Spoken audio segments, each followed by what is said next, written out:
Well, welcome back to another episode of Rethink Real Estate. A bit of an introduction to today's episode so that therefore you can get the context of who you're going to be listening to. But David Bartels is the CEO and founder of Everhome Realty. Now, this is the part of it that is a little different, is that it is a flat fee brokerage. And you might be thinking, if you're a traditional realtor, well, why do I want to listen to a flat fee brokerage and what's happening there? Guys, I think that it's important that we obviously think laterally when it comes to our real estate business. And again, over the number of years that have passed, flat fee brokerages obviously pop up when it is a really great marketplace.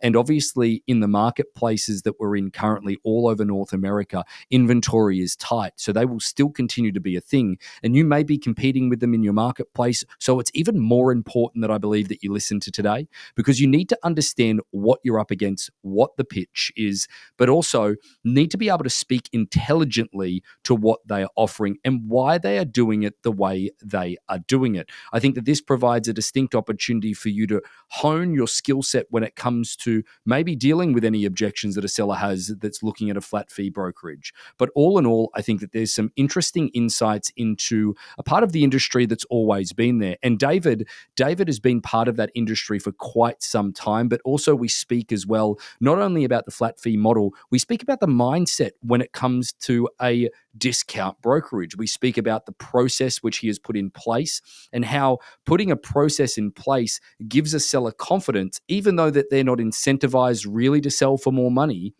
is that process gives them the confidence around obviously moving forward with them as that brokerage that is flat fee. And I think that there is something to be learnt from that.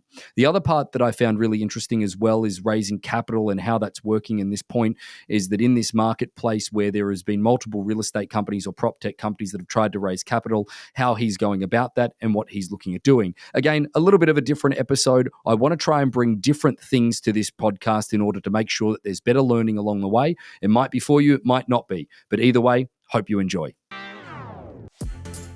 Welcome to Rethink Real Estate. My name is Ben Brady, and this is a real estate podcast aimed to deliver sales strategies, marketing tips, and business insights from industry experts and myself to build a listing-focused business for the future. Let's get into it. Well, David, thanks so much for joining us today on Rethink Real Estate. It's a pleasure in the sense of that we've had the opportunity to work together from afar, but certainly not you and I. You work together with John Bass, one of our regional directors, and your company, Everhome.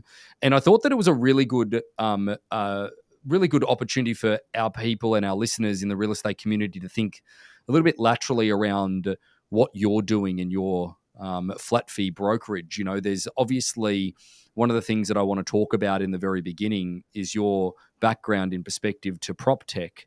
But one of the things that I'm really interested for our community to listen to and sort of get value from is the fact that whenever an agent comes up against a flat fee brokerage or a discount brokerage, as they would say it, there's automatically this disdain towards it without understanding the product, the service, or how it might be appropriate. Because from a little bit of an insight for our international listeners is the fact that in the US, it costs 6%, 5%, 4%, wherever you are. It costs that much to sell your home. Whereas in other parts of the world and most other parts of the world, it's, 1%, 2% maximum. So David, welcome to the podcast. I know that's a little bit of a long prelude, but thanks for joining me. Well, I'm happy to be here. I've been looking forward to it. Excellent. So David, I'm really interested about your 8 other prop tech companies that you've built. Why don't you give us a bit of an insight to that? Well, I don't want to go too far into the past, but most recently, since I got into real estate, the first company real estate related that I did is I created a technology in 2004. I was working for Grant Cardone. Actually, a lot of people know who Grant Cardone was. I was his national sales manager, and we were training automotive dealers. And I remember making some calls. I had presented earlier, and then Grant was on stage, and I was out making some phone calls. I was refinancing my house, and I remember trying to refinance my house, and everybody kept asking, "Well, what's your social security number?" I said, "I don't want to give you my social security number. Just tell me what the best rate is, and if assume I can qualify for anything I want, and give me the best rate. And if it turns out I can't, then you'll adjust the rate." Nobody wanted to do that, and I said, "This is worse than selling a car," which is the industry that we were training.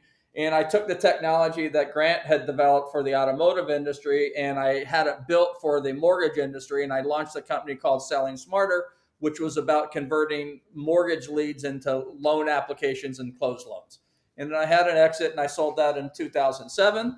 And and I stayed on with the company that bought it till 2009. Then I started what became the largest short sale negotiation company, in the country, with home loan advocates. And I was given some seminars around the country about how to negotiate short sales to real estate agents and real estate brokerages. I was at Help You Sell's national sales meeting, and I gave a presentation to them in Southern California. And the market was starting to shift. And next thing you know, I'm having meetings with Help You Sell, and I ended up launching an Help You Sell franchise. Right. Which was the originator of the flat fee concept, right? Right. Right. And so they originated the flat fee concept, almost 50 years doing that, I think, if my memory serves me. And, I was thinking about whether or not to do that or not. I was thinking, well, we're moving from a negative equity environment to a low equity environment. And it seemed like a flat fee, the concept of a flat fee, was really the way to go. And, and I was just trying to figure out where the market was going, right? And so we did that. And then I totally bought in. What does the price of the house have to do with the cost of selling it? Why does a $800,000 seller pay twice as much as a $400,000 seller if it takes the same amount of time, money, and effort to sell both houses? And, so that's what we went out and, presented that. And with that concept, I love the concept. I love the simplicity of the messaging. I think it's relatable to consumers. I became the largest Help You Sell franchise in the country. And in 2020, I started Everhome. Yep. And Everhome is the project that I'm working on right now, where we're trying to get the company public through a reverse merger. And the idea of Everhome is our new hook is our $100 million offer is sell your house in 7 days, guaranteed. And so we're making an offer to home sellers guaranteeing that we're going to get them offers within 7 days, or they can cancel and owe us nothing. And they pay us only at the close of escrow a flat fee for most houses of $59.50 for most houses under $1 million, and $11,950 for houses over $1 million, and some exceptions. So that's really what I've been up to. That's a short real estate resume, hopefully not too long. No, that's great. No, it gives some insights, and there's a few questions that come out of that. I love a good rabbit hole to run down. It's perfect. First one is the obvious. What's Grant Cardone really like? Well, I went to his wedding. I went to his wedding with when he married Elena. He had at his house in the Hollywood Hills. He had bought Lionel Richie's house, and so we had it there. And I enjoyed working with him, but he's tough. That's all I'll say. He's tough. He's not that easy to work for. He's really demanding, and but I really learned a lot being in that environment. I still have his cell phone number, but I haven't used it in a long time. Well, that's good. Hey, good contacts regardless. And I think that, anything, regardless of your opinion of the guy, you can take the good. I follow him still, and I pay attention, and I love what he's doing, because when I knew him, he wasn't this world-renowned figure that he is today. We were in the automotive niche, and we were training automotive salespeople on how to improve the sales process. And since then, that was 20 years ago. I left him in 2004, and 20 years later, he's really blown up. He didn't have a jet when I knew him. Oh, damn it. Well, David, I think that the other part of this that's obviously triggered my next question, which I've got a few questions for you in the flat fee space. Obviously, you've had a depth of experience in that space. I guess that the 7-day sell your home 7 days, that includes, say, like an investor offer at the same time, or how do you guarantee that sale? What's your thinking behind that? Well, what I did, there's 5 pillars of selling the house: price, presentation, exposure, risk mitigation, and marketing strategy. And we took those 5 pillars and we turned them into a 7-step process, to prepare the house for sale. And we itemized. I actually wrote an ebook that we make as one of our offers, a 7-step process to sell your house in 7 days.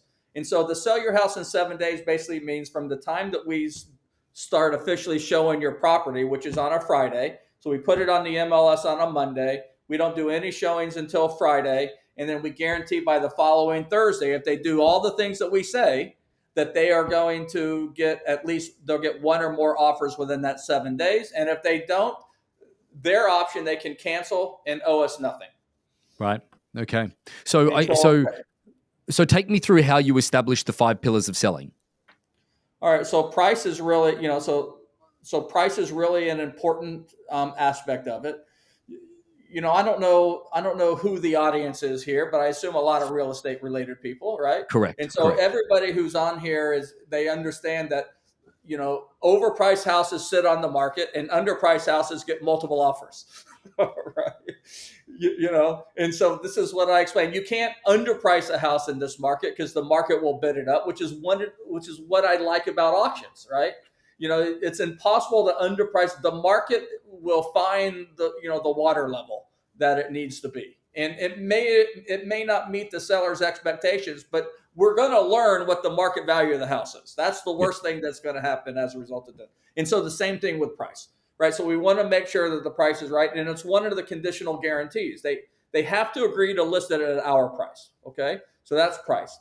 Presentation has to do with the quality of the presentation. It's professional photography. How do you present it online and how does it present in person? So we give them, we have another ebook that we wrote is the perfect home prep guide that we give people and to prepare. And then we hire professional photography. We do 3D walkthrough videos. We do a floor plan. We do a virtual tour. We use drone photography, a custom website, everything that a full fee agent charging 5 or 6%. We're doing all of that and probably more. But because we're able to leverage time and technology and process, we're able to deliver those services a lot less expensively than traditional agents are going to do. Yep. The next thing is exposure. It's really critical on, to get massive exposure. We find that the best tool for doing that is the multiple listing service. I know that's true for Harcourt. We want to leverage the multiple listing service and the syndication that you get to thousands of websites. So anybody anywhere in the world that's looking for a house that's being marketed are going to be able to find it. And more importantly, it's going to be properly presented. Next is marketing strategy. And that's really the 7-step system where it's a very precise. Here's what we're not doing. Most agents that are charging 5 or 6% have very little experience. I talk about this in my video sales letter that I have, right? 50% of agents, so a lot of people are hiring a friend or family member because they like them and they trust them and they've got a real estate license. But the odds are 50% that they do 0 transactions a year. Okay. So it doesn't make them, they're not any more experienced in a lot of cases than the home seller that's hiring them to sell the house. And then only 20% or so have done more than 6 transactions in a year. Right. So most agents aren't really experienced to really deliver at a high level, a sale where a listing that you're able to sell it fast and do it for top dollar. And provide a 5-star experience in the process. So the 7-step process really walks people through it. The truth of the matter is outside of the MLS, a home seller could take our 7-step strategy and do it themselves by hiring an MLS only entry. And we give them the option to do it, get the information, and then decide. And then the last thing is risk mitigation, where these are the disclosures. And they say in politics, it's not the crime that gets you in trouble; it's the cover-up, right? so what we do in mitigating risk is make sure that they're properly is maintaining our fiduciary, making sure that they're properly represented in the negotiations, make sure they're doing the disclosures, make sure all the forms are done correctly, and just kind of buttoning it up so that there are no loose ends that could, that can find you after you close escrow or could cause the deal to blow up if it's not properly presented, in the right way. So those are the five pillars. And then all the steps are making sure all that gets put into place before you launch the 7-day marketing strategy, which I outlined. Go to listing, open the listing on Monday, start showing Friday, Saturday, Sunday, Monday, offer deadline Monday night, counter negotiations, Tuesday, Wednesday, open escrow Thursday in most cases. Right. But our guarantee is just to get an offer, even if it's an offer that's too low, doesn't meet the seller's reserve price. But it still gives you the leverage that ultimately you need in order to negotiate better when there is an offer on the table, indeed, and gives the seller ample insight to that. Hey, David, I can really see how our paths have crossed from a process perspective when it Right, comes to the auction process and how we've right, developed that to be something that obviously is, right. again, probably a little bit different to the way that you've obviously articulated, but it's a process in its own right. It's So, very similar, except what I've done is I've simply accelerated it into a 7-day process as opposed to maybe a 30-day process. sure, sure, And sure, I'm sure. really just trying to compress it.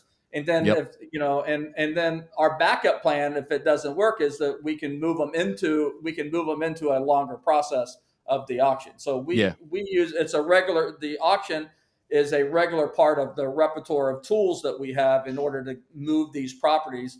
I especially like it with stale listings. Yeah, definitely. And that's where our specialty is obviously bringing and shining another light onto a property that might be stale. But a couple of Right. questions out of that is that how many people do you get that actually price it at the price that you want to? So let's say 10 leads come in, okay, and you give them the price that ultimately is the first part of the equation, the 5 steps of selling that you mentioned. How many of them actually list it for the price or are comfortable doing so?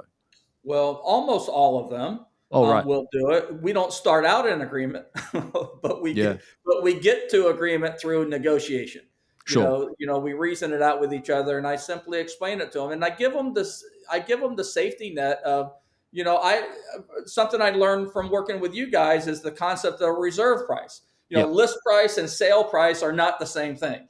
Yeah, List absolutely. price is a marketing strategy, a strategy designed to drive people through the door. That's what creates the activity. I mean, maybe you end up with only 2 offers. One's a really good offer, and one's an offer you wouldn't even consider. But now I can take that low offer and leverage it against the guy that really wants it, and move that offer even higher, as opposed to having one great offer that I'm afraid to make a counter with because I might lose them. And Yeah. so it just gives me more leverage in the negotiations in order to improve the results for the seller. But they end up doing it. If they don't do it, I say, listen, we don't have to agree. I had this conversation with a guy yesterday. Where we ended up getting an agreement, but we're having trouble getting into agreement. But my conditional guarantee says that they have to agree with us on the price. They have to agree to a 2.5% commission. They have to show the home on a go and show basis between the hours of 9 a.m. and 6 p.m. during the 7-day showing period. There's a couple of the house has to be in show ready condition all the time, for them to, and they have to leave the house, during the showing. So those are some of the factors. If we don't agree on all of those, then we'll proceed with the listing. We just make them waive the 7-day guarantee. Yeah, So sure. And I that's think the that way that we do it. So we give them the option. If we can't agree on price, no problem. We'll use your price as long as it's reasonable. We will turn down an overpriced listing, yeah. but we'll use your price. But we're just not going to give you the 7-day guarantee.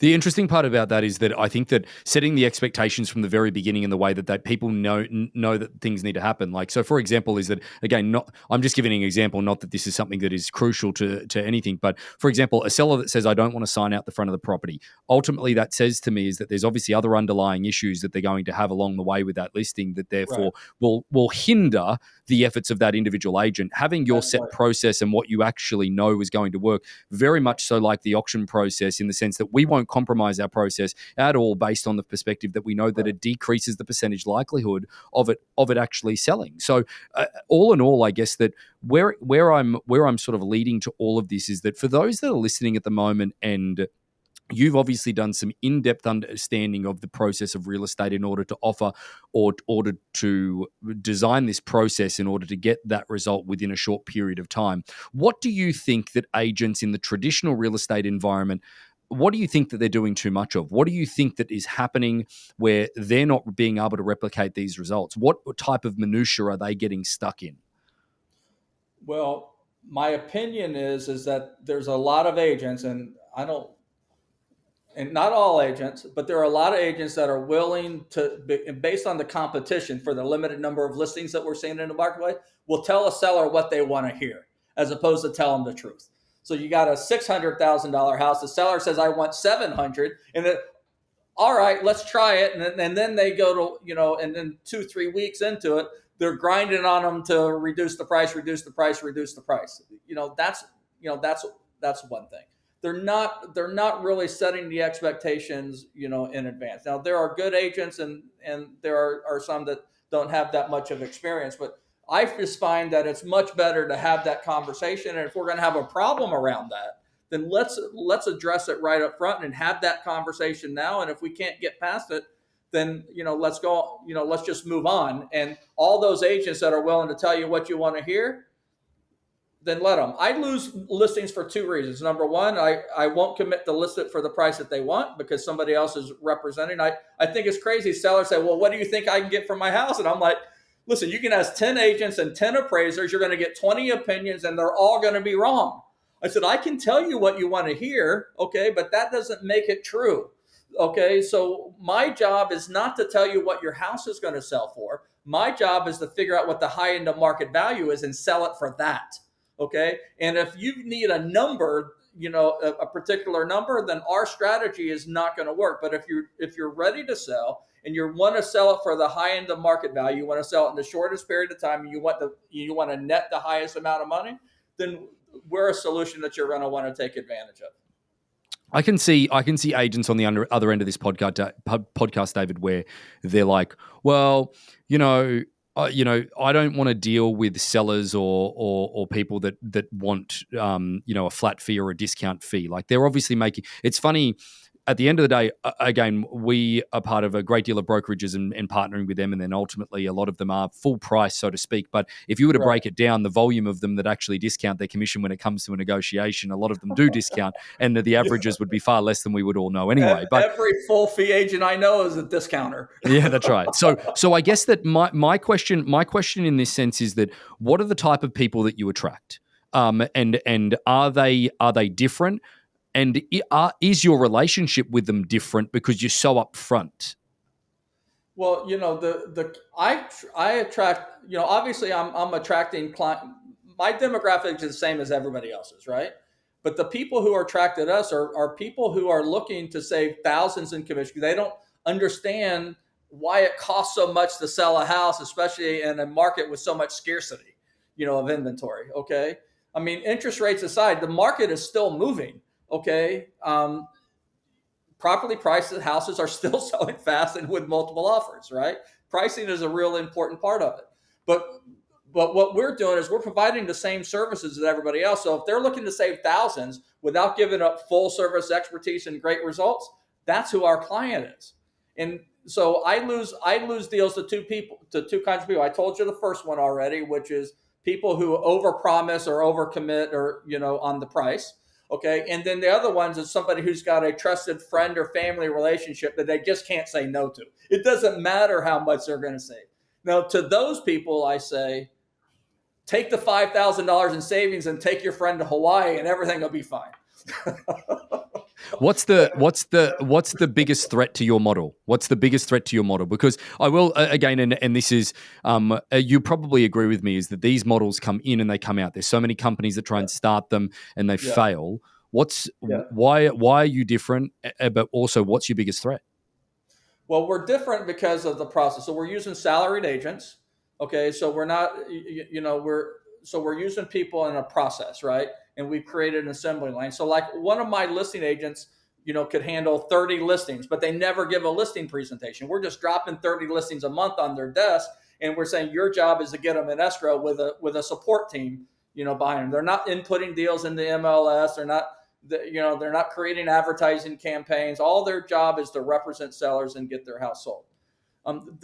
I think that the risk that we have to our model is volume, right? We've got to be able to deliver, at volume, for us to make the kind of revenue that we need to do. We need, at what I call at scale, is about 50 transactions a month. But at 50 transactions a month, we're running a 40% gross to net model, right? So from a gross, not a gross to net, but a gross profit model. So revenue minus commission and cost of goods sold, it's running about 40%, as opposed to a traditional real estate agency that might be 5%, okay?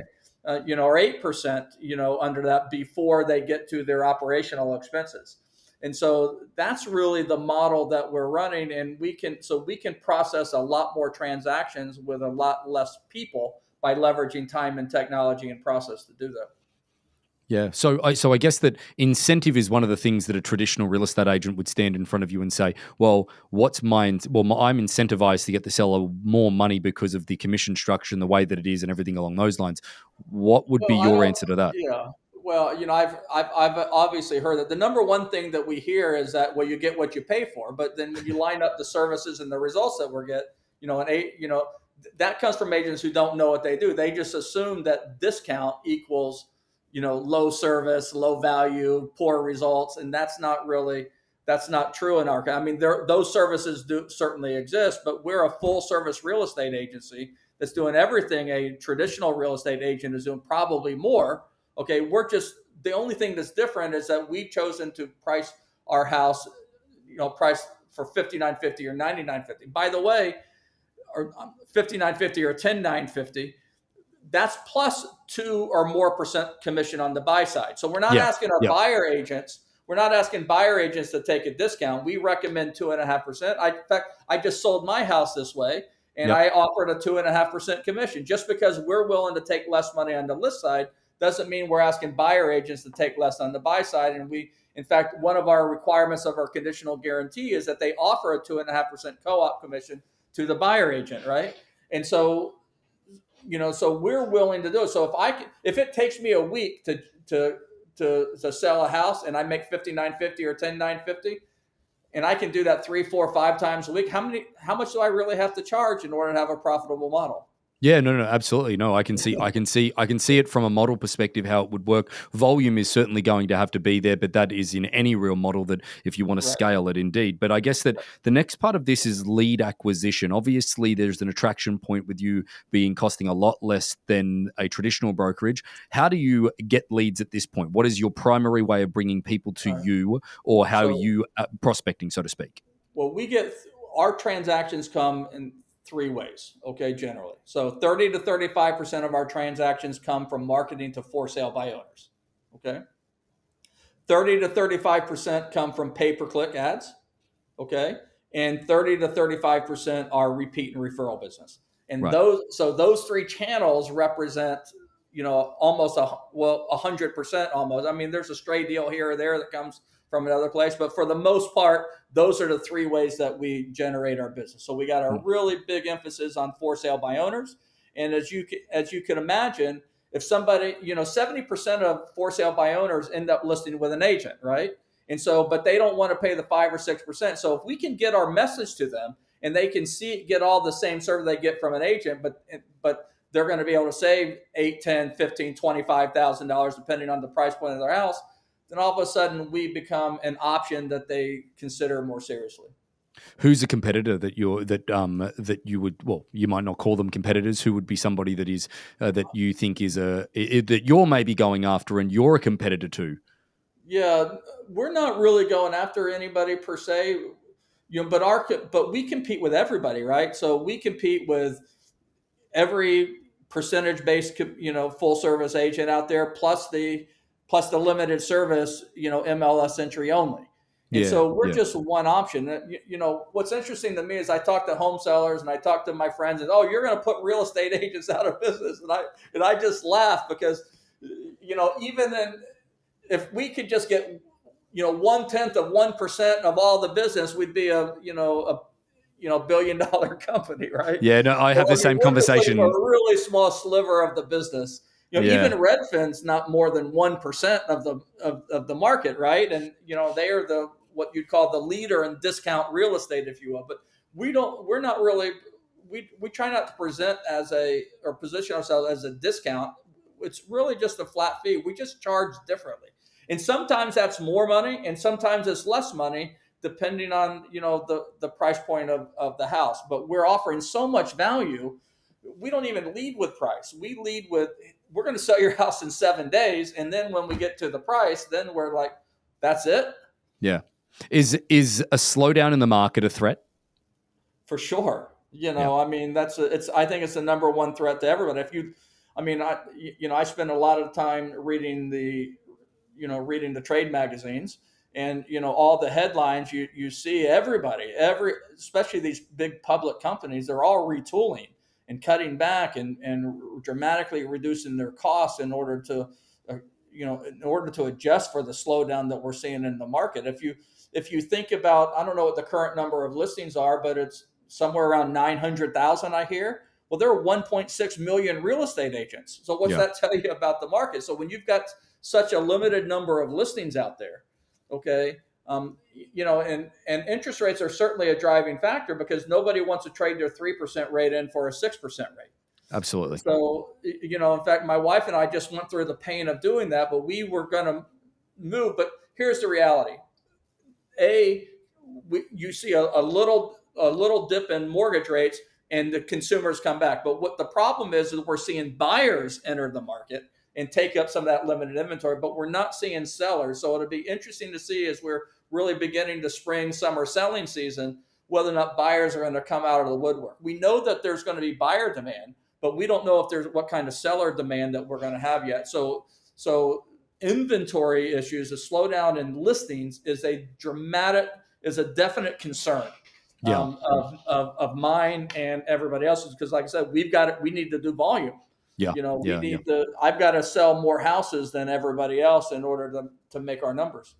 I think that the other part of this that and probably a closing note to our conversation, which is fascinating in the structural side of real estate, of the parallel that there is with the perfection of the auction process that I believe that it is, and our correlation of success and clearance because it's a process, and obviously your process that you're putting into place. If I'm a traditional real estate agent listening to this, it comes down to actually having a set process and being able to map that out for your sellers, Right. in order to actually show the value of what you're offering to them. But the thing that I'm most curious about, what is the appetite of the capital market out there for something like what you're doing? Because yours, for lack of better terminology, is prop tech, and ultimately raising capital is something that you're in the process of doing. Obviously, for Everhome, it's something that I'm fascinated with as a marketplace at the moment. But obviously, it's not the greatest time in the world. I think Compass has, for lack of better terms, pissed all over the capital market for real estate companies, based on just their complete and utter failure in order to do things. But I guess that how's it going in a capital raise side of it? What's the appetite for it? How's that look? So it's a tough environment, especially when you talk to. I mean, we're making some progress. We have raised some funds. I mean, our ambition is to be in 25 states by the end of next year. 12 by the end of this year, 25 by the end by the end of next year, and all 50 by 2025. So that's what the objective is. There are lots of ways to raise money.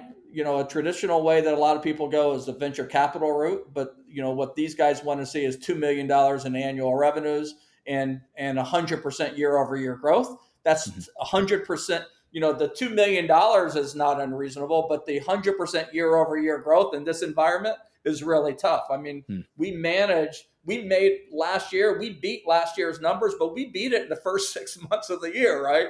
And since then, we've suffered with the rest of the industry, for the last 9 months now, and we're seeing signs that that's beginning to improve now, and so we've really waded in deep water. There's crowdfunding, there's friends and family funding. We've shied away from that. I think what we've decided to do is do a reverse merger. So I've acquired a shell company to do a reverse merger into. And we think that we're going to take our message directly to the public because for the reasons I said earlier is that consumers understand our business. They look at it and they say, wow, this is one of the few business, investment opportunities they can look at and really understand what the value proposition is and what the mechanics of the business actually are. And we think that with a good PR investor relation campaign, that just getting the public offering and available and allow retail investors, unaccredited retail investors, to buy stock, $1,000 here, $5,000 there, $20,000 there. That's really the way to raise the $4 or $5 million that we want to raise, that we think that we need in order to get to where we want to go. Yeah. Well, again, I think that it's been fascinating just exploring the field of something that not many people wade into the waters of, because usually, as I said at the beginning of this episode, is that the one thing that I'm trying to get everybody to be is more open-minded, not to, hey, this might not resonate with you, but also just looking laterally at what other people are doing. One, to understand them so you can speak intelligently to it. But second to that is that what in your business do you need to change? Like at the end of the day, I think that, David, you've made some really great points along the way, and agents need to understand it. If they're a full service agency, they need to understand what they're up against in this in order to get better and offer more and give more value for money. Because if people don't see value, an industry goes away in its entirety. Look how quickly the taxi business went away with Uber. That's right. And Indeed. but we're not going to we're not putting real estate agents. They're still our friends. We still work with them. We just, just because we are willing to charge a flat fee that's lower in most cases, we're not spreading, passing that on to everybody else. And if I could, the real estate agents that we might bump up and might see an Everhome listing at some point, they shouldn't shy away from doing business with us, just because we want to take a little less. We didn't take that listing from them. It's interesting. I Keller know. Williams agent took it from them. I know exactly how you feel because of the reluctance to auction in the first degree when it comes into the market. The funny part about that is that an agent's reluctance for representing a buyer when they see auction. Our auction agents that are listing auctions usually are double ending. If it's a brand new marketplace, they're double ending 50% of the transactions because the buyer still goes. The buyer still goes. So at the end of the day, blazing trails is certainly something that we're familiar with. So again, David, it's an interesting experience nonetheless. Yes. Well, but thank you for joining us. My pleasure. Excellent. Thanks so much. So about 75% of our audience hasn't liked, followed, or subscribed to our podcast. It would mean the world to us, and it would help this podcast more than you know to expand our reach if you were to like, follow, or subscribe on any of the platforms that you're watching or listening on. Thanks again.